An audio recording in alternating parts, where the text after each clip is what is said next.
Good morning అండి. ఈరోజు మా ఇంట్లో పనులన్నీ తొందరగా అయిపోయినాయి. ఇదిగోండి పూలన్నీ, మా పెరట్లో ఉన్న పూలన్నీ కోసుకొచ్చి దేవుడికి అలంకారం చేసుకున్నాము. దీపారాధన చేసేసాను. పాలు పంచదార నైవేద్యం పెడతానండి. ఎప్పుడన్నా ఫ్రూట్స్ ఉంటే ఫ్రూట్స్ కూడా పెడుతూ ఉంటాను. ఈరోజు పాలు పంచదార నైవేద్యం పెట్టాను. ఇదిగోండి మా బడి కూడా హాయిగా టిఫిన్ తినేసి హాయిగా పడుకుంది. చల్లగా ఉంది వాతావరణం, ఇంకా అందుకని పడుకొని ఉందండి. ఈరోజు మా ఇంట్లో బ్రేక్ఫాస్ట్ ఏంటో మీరు కూడా చూసేయండి. హలో అండి, హాయ్, ఎలా ఉన్నారు అందరూ? అపర్ణ వ్లాగ్స్కి స్వాగతం. ఈరోజు మా ఉదయం టిఫిన్ కోసమని ఆవిరికుడుం చేస్తున్నానండి. అది మీకు కూడా చూపిద్దామని. ఇదిగోండి మినపప్పు, పొట్టు మినపప్పు. ఇవి పొట్టు మినపప్పు నానబెట్టేసి రాత్రిపూటే కొంచెం ఒక పావు కిలో మినపప్పు అనుకోండి, 1 స్పూన్ బియ్యం కొంచెం వేసేసి నానబెట్టేసేయాలి. మొత్తం నానబెట్టి లైట్గా, అంటే పొట్టు అంతా తీయకూడదండి, తీస్తే బాగోదు. అంటే బాగానే ఉంటుంది, కాకపోతే పొట్టు తీస్తే ఏంటంటే బలం ఉండదు కదా. మనం తినే ఆహారంలో ఏదో కొద్ది గొప్ప ఇట్లాంటివి తింటూ ఉంటేనేం కదా, అందుకోసం చెప్తున్నాను. లైట్గా పొట్టు తీసుకుంటే బాగుంటుంది. గారెల్లోకి కూడా మనం పొట్టు కూడా ఎక్కువ తీయం కదా. అట్లా తీసేసుకొని మెత్తగా, అంటే మరీ మెత్తగా కాకుండా కొంచెం బరకగా, కొంచెం లైట్గా బరక, అక్కడక్కడ బరకగా ఉండేటట్టుగా రుబ్బుకుంటే మరీ ఇదిగా మెత్తగా అయిపోకుండా ఉంటుంది అనమాట. అంటే నోటికి అతుక్కోకుండా అట్లా ఉంటుంది. ఇలా రుబ్బేసుకొని, ఇది ఆవిరికుడుం పెట్టుకునేదండి గిన్నె.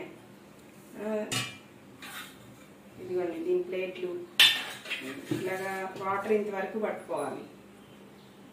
ఇట్లా పట్టేసుకొని ఇట్లా క్లాత్ వేసుకోవాలి. దీనికి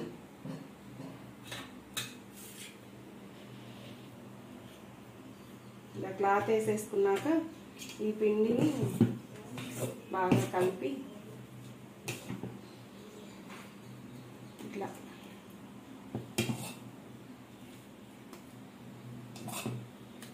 అంటే ఇది ఎత్తుగా ఉన్నది, అంటే నురుగు వస్తుంది కదా మనం రుబ్బాక, అదంతా నురుగంతా పోయి మనకి పల్చగా వచ్చేస్తుంది.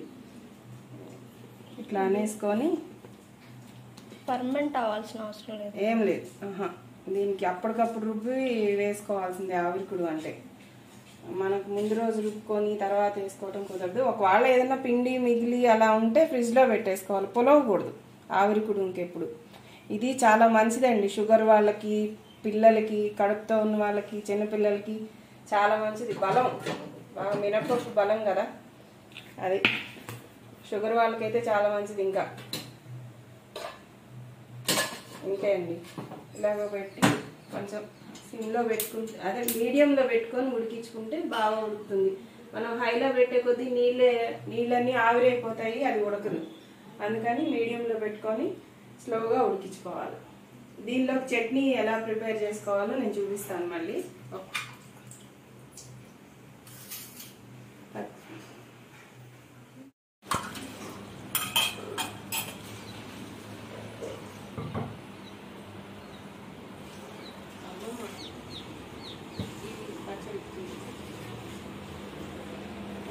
ఈ ఆవిరికుడుంలోకి పచ్చడికి అండి ఇవి పచ్చిమిర్చి, వెల్లుల్లిపాయలు, కొంచెం షుగర్.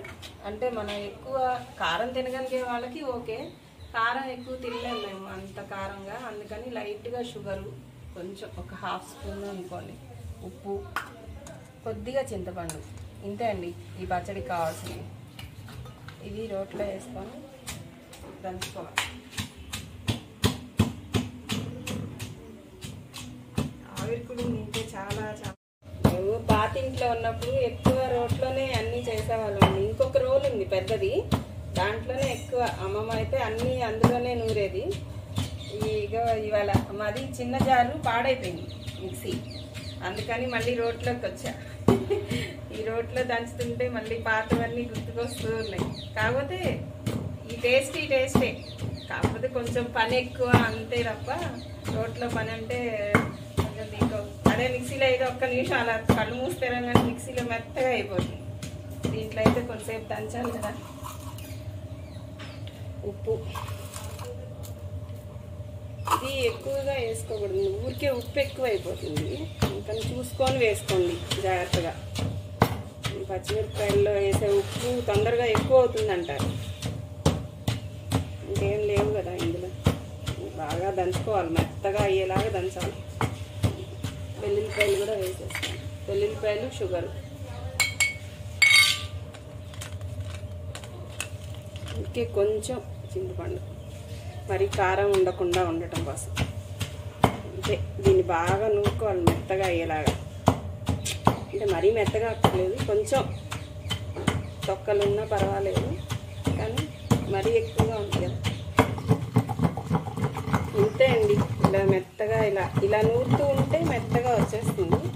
మనకి మిక్సీలో అంత రాదు, కానీ ఇలా ఉంటే చాలు. అక్కడక్కడ తొక్కలుగా కనిపిస్తూ ఉంటుంది కదా పచ్చిమిర్చి, ఇలా ఉంటే బాగుంటుంది, మధ్య మధ్యలో తగులుతూ. ఇంతే అండి. మనం చింతపండు వేసాం కాబట్టి కొద్దిగా కలర్ మారింది. చింతపండు వేయకుండా ఉంటే ఇంకా ఆకుపచ్చగానే ఉంటాయి.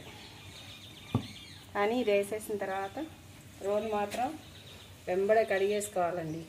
కారం కానీ పచ్చడి కానీ దంచిన తర్వాత రోలు అలా వదలకూడదు, కంపల్సరీ వెంబడే కడిగేసుకోవాలి. మనం ఇంకో పని తర్వాత అయినా చేసుకోవాలి.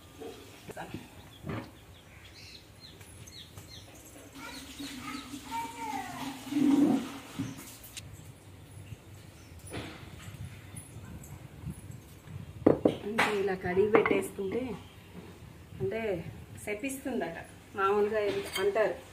రోలు ఎక్కువగా అంటే మంట పుడుతుంది కదా, దానికి కూడా కడుపులో. చూద్దామండి ఉడికిందో లేదో. చక్కగా ఉడికిపోయినాయి.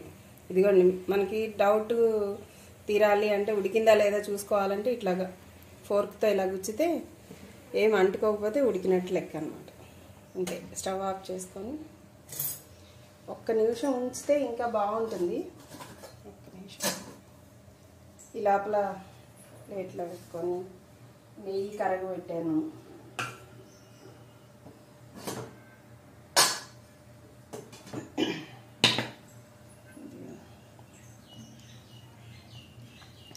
ఇది పొట్టు మినపప్పుతో చేసుకుంటే ఇలా ఉంటుంది.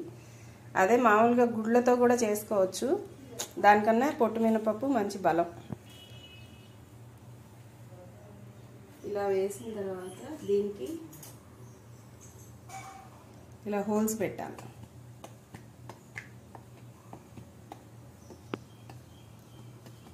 అంటే మనం నెయ్యి వేస్తే లోపలికి వెళ్ళాలి. ఎంతసేపు ఈ ఇది ఆవిరికుడుము బాగా నెయ్యి వేసుకొని తింటే చాలా బాగుంటుంది, బలము.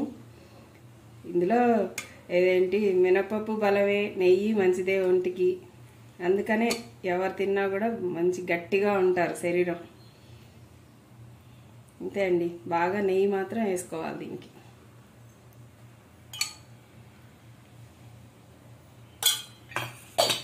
ఇప్పుడు ఈ చట్నీ,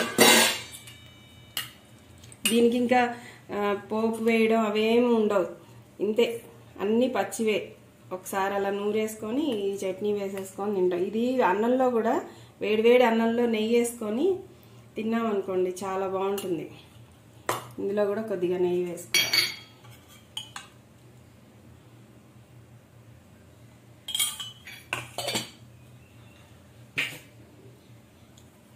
ఇదండి ఈరోజు అది ఆవిరికుడు ఆవిరికుడుని చేశాను. మీరు కూడా ఒకసారి ట్రై చేసి ఇంట్లో ఎలా ఉంది ఏంటి టేస్ట్ చూసి నాకు కామెంట్ పెట్టండి. మీకు ఈ వీడియో కనుక నచ్చినట్లయితే లైక్ చేయండి, షేర్ చేయండి. తప్పకుండా కొత్తగా చూసే వాళ్ళు ఉంటే సబ్స్క్రైబ్ కూడా చేసుకోండి. మరి ఉంటానండి, బాయ్ అండి.